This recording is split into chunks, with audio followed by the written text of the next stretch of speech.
ओम शांति। 5 अप्रैल 2025 बाबा के महावाक्य। मीठे बच्चे, तुम्हें अभी नाम रूप की बीमारी से बचना है। उल्टा खाता नहीं बनाना है। एक बाप की याद में रहना है। प्रश्न: भाग्यवान बच्चे किस मुख्य पुरुषार्थ से अपना भाग्य बना देते हैं?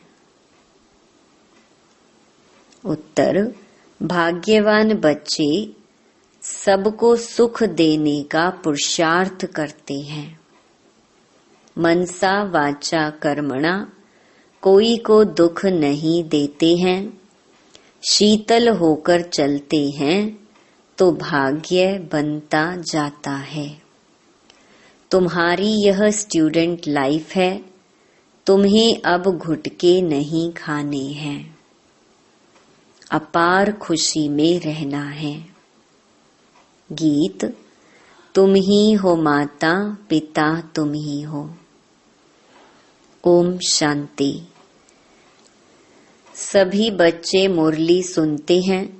जहाँ भी मुरली जाती है, सब जानते हैं कि जिसकी महिमा गाई जाती है वह कोई साकार नहीं है, निराकार की महिमा है।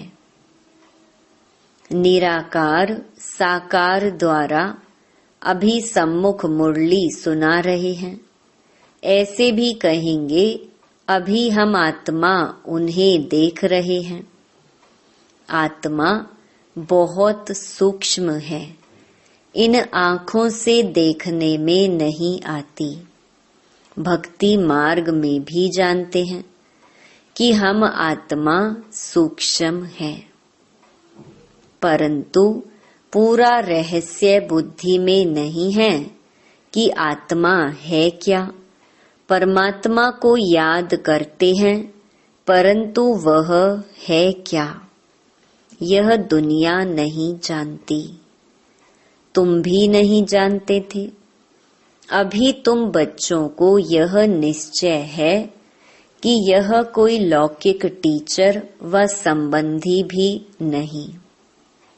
जैसे सृष्टि में और मनुष्य हैं, वैसे यह दादा भी था।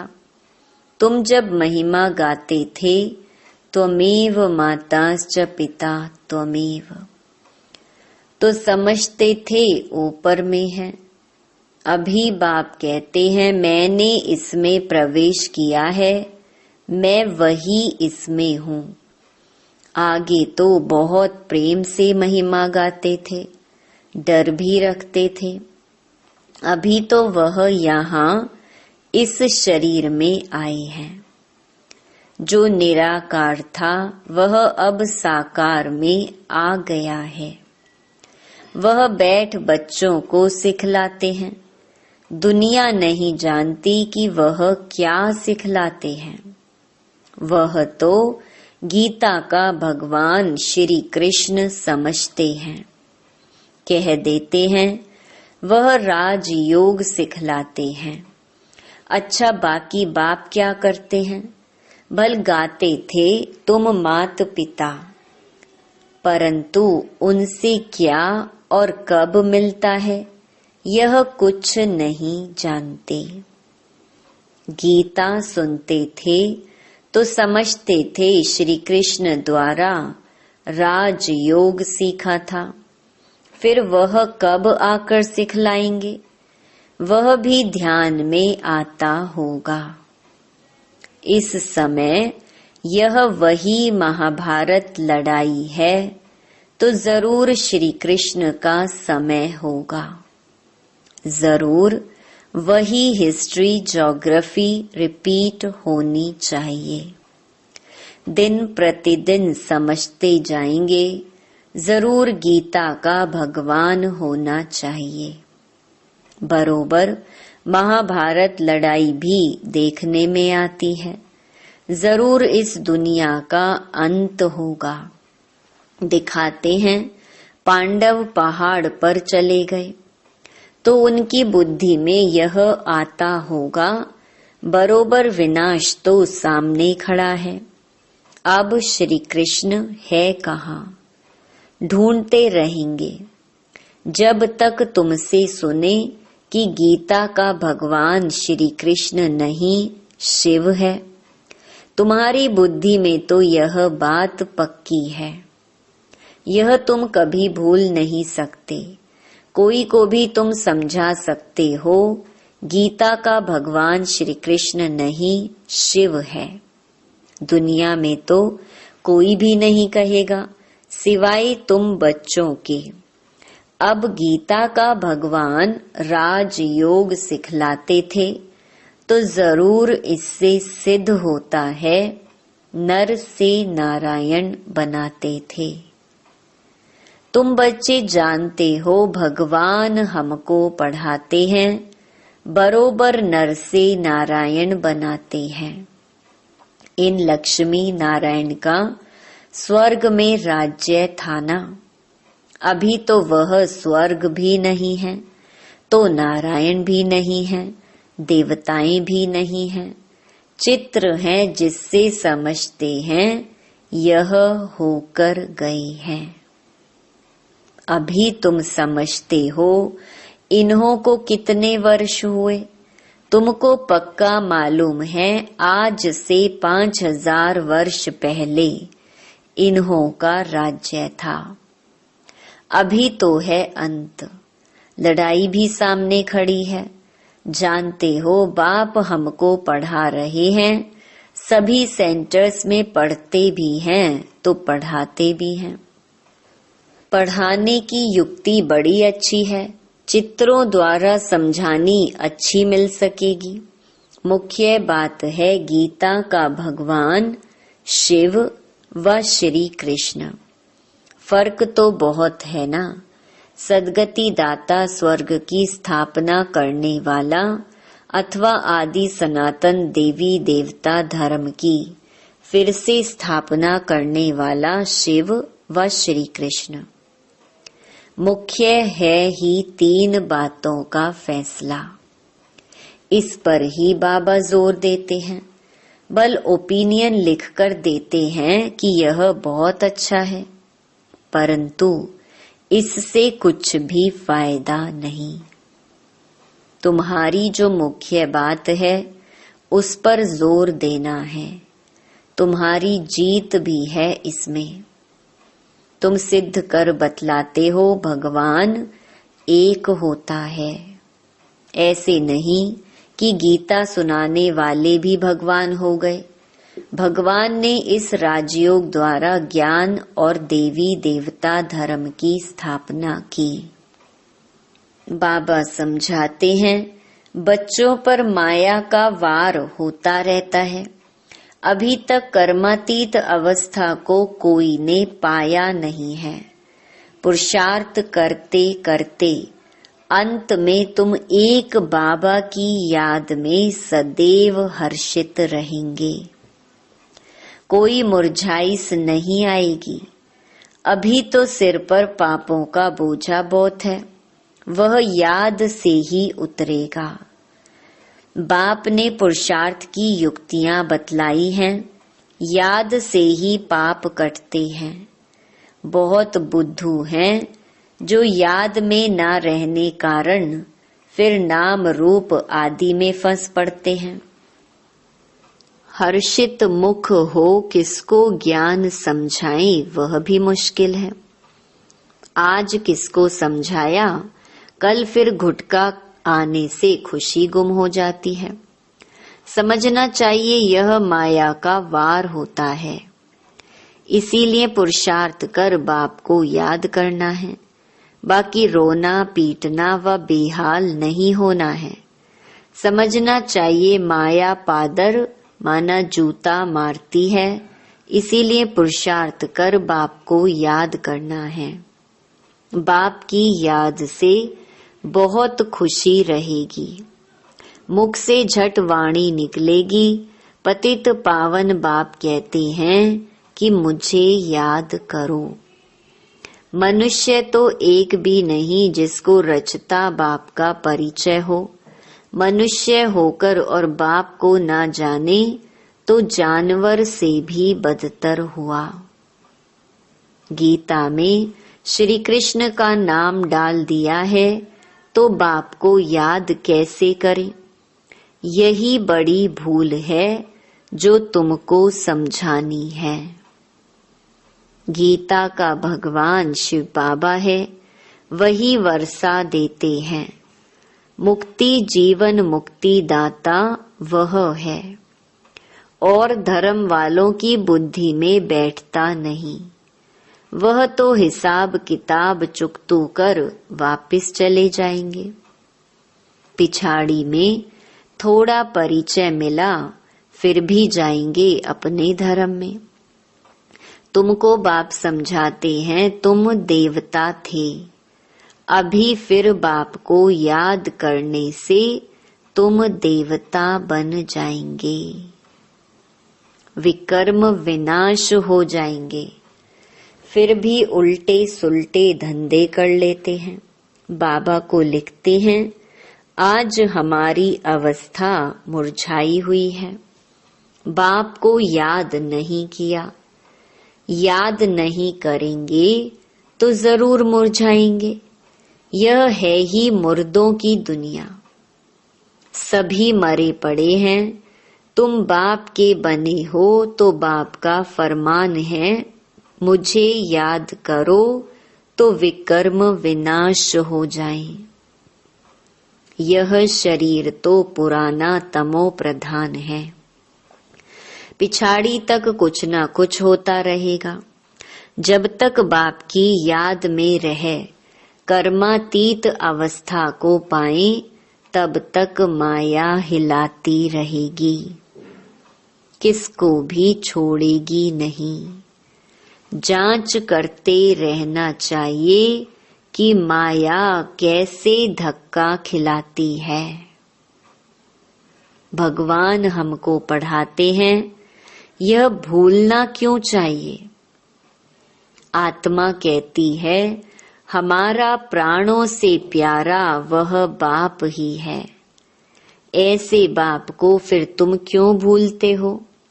बाप धन देते हैं दान करने के लिए। प्रदर्शनी मेले में तुम बहुतों को दान कर सकते हो।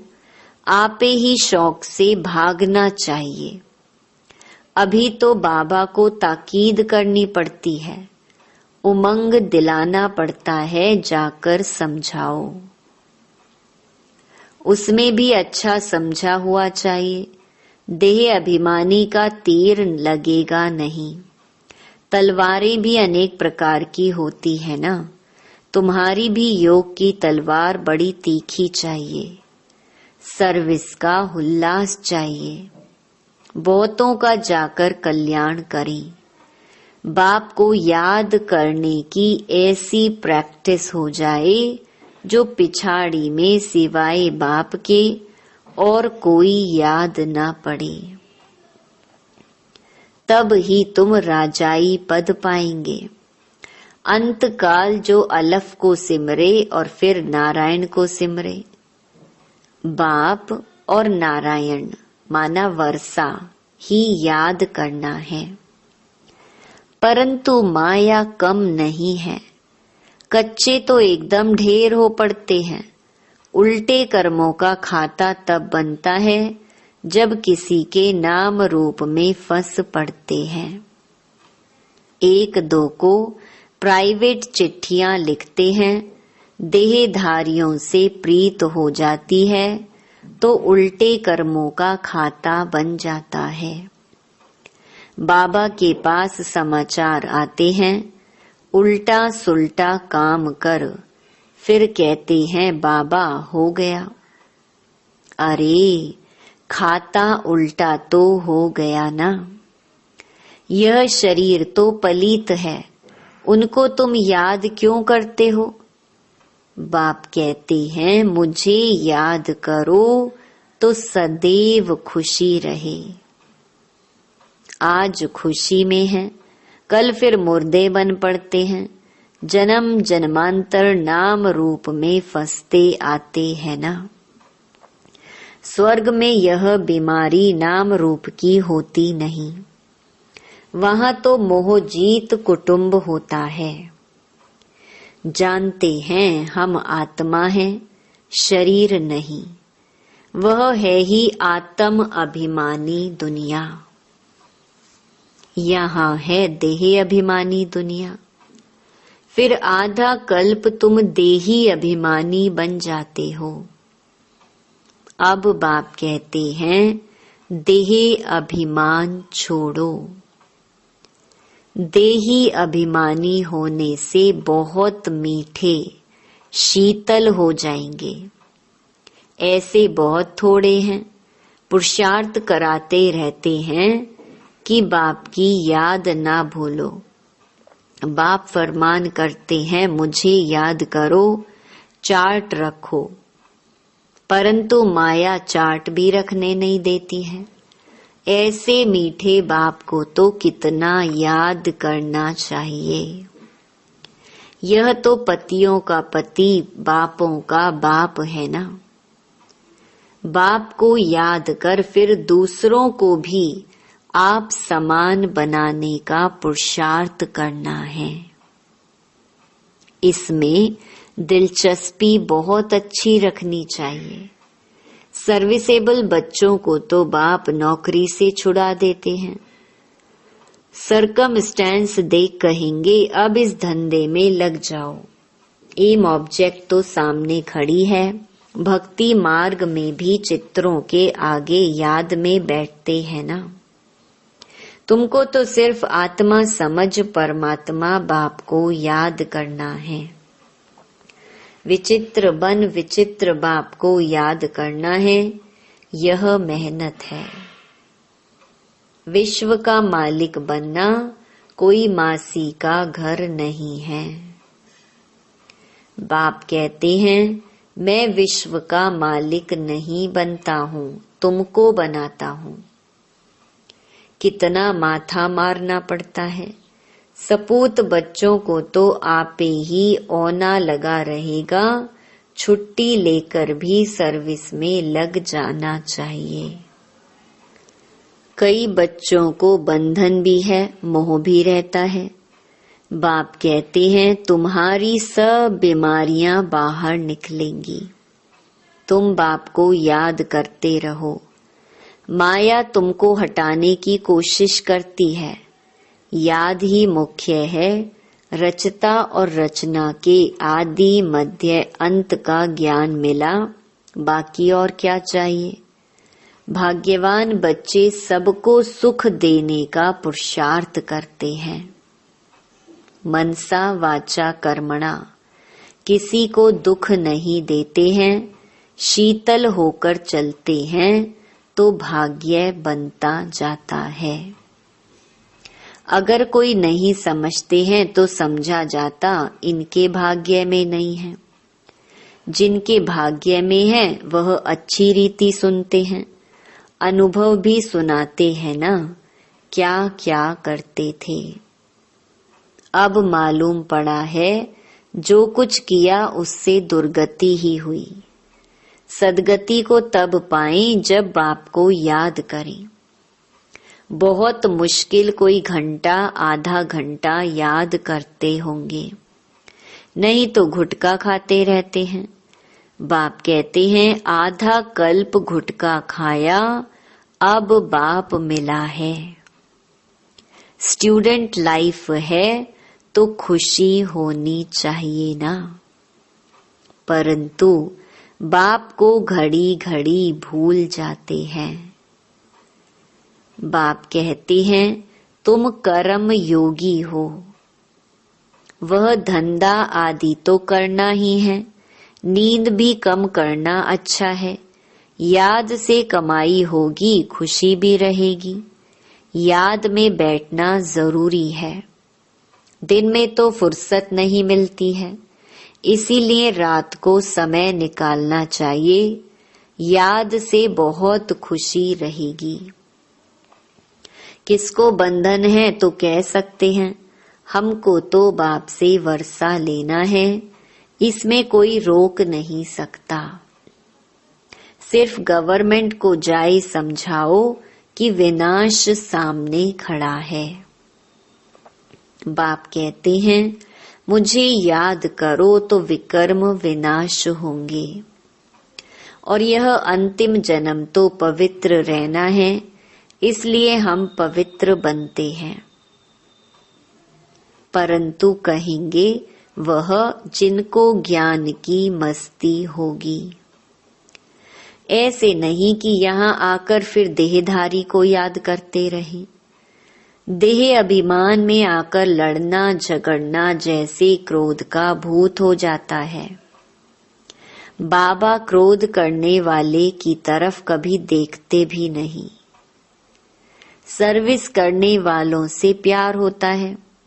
देह अभिमान की चलन दिखाई पड़ती है। गुलगुल तब बनेंगे जब बाप को याद करेंगे। मूल बात है यह। एक दो को देखते बाप को याद करना है। सर्विस में तो हड्डियां देनी चाहिए। ब्राह्मणों को आपस में शीर खंड होना चाहिए। लून पानी नहीं होना चाहिए। समझ ना होने के कारण एक दो से नफरत, बाप से भी नफरत लाते रहते हैं। ऐसे क्या पद पाएंगे?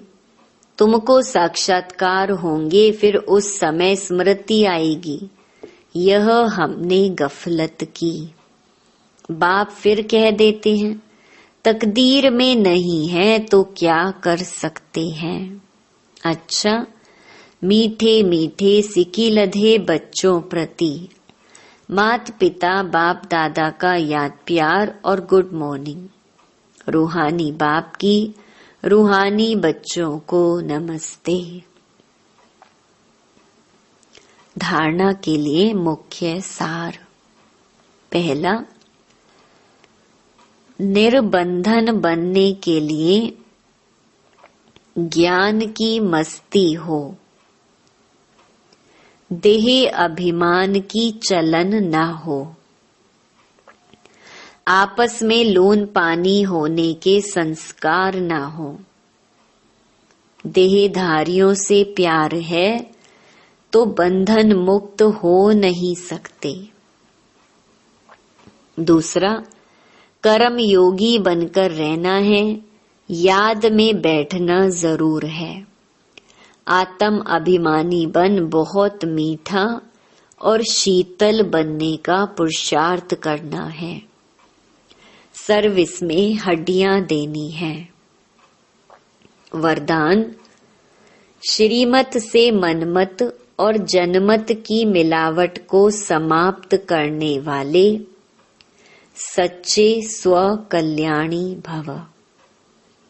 बाप ने बच्चों को सभी खजाने स्व कल्याण और विश्व कल्याण के प्रति दिए हैं, लेकिन उन्हें व्यर्थ तरफ लगाना, अकल्याण के कार्य में लगाना, श्रीमत में मनमत और जनमत की मिलावट करना, यह अमानत में खयानत है।